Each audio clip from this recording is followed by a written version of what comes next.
සමිරානෝ මගේ ගෙදරාවේ එතුමානෝ සතපයිමාන තනබීමේ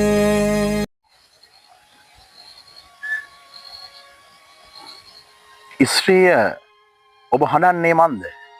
ඔබ කවරෙකු සොයන්නේද? යේසුස් වහන්සේගෙන් ඇසූසේක. සමහර වෙලාවට අපි ජීවිතේ අඬ තැවුලෙන් පසුතැවෙනවා. කලකිරීමෙන් පැත්තට වෙලා ඉන්නවා. හැබැයි ඔබේ දුක, ඔබේ වේදනාව, ඔබේ කලකිරීම, ඔබේ තනිකම, අසරණකම තුල යේසුව හොයන්න. යේසුව හොයන්න. සමහර වෙලාවට අපි ගොඩාක් දේවල් හොයලා හෙම්බත් වෙලා. සල්ලි, රැකියාව, ඉතුරු කිරීම, විදේශගත වීම, මාලිගා තැනීම්, ගෙවල් සෑදීම්, එකිනෙකා ගැන හිතමින් අපි හෙම්බත් වෙලා. හැබැයි ඔබ යේසුවද මේ හොයන්නේ? යේසුව හොයන කෙනා කවදාවත් හෙම්බත් වෙන්නේ නැහැ. ඌ ආදරයේ ගමනක නියැලෙනවා. ඔබ පුද්ගලිකව අහලා බලන්න. ඔබ යේසුව හොයාගන්න මාර්ගයට අවතීර්ණ වෙලාද? එහෙම නැත්නම් තාමත් වෙන දේවල් හොය යේසුගෙන් ඈත් වෙලාද කියලා. ඔබට යේසුව හිතයි.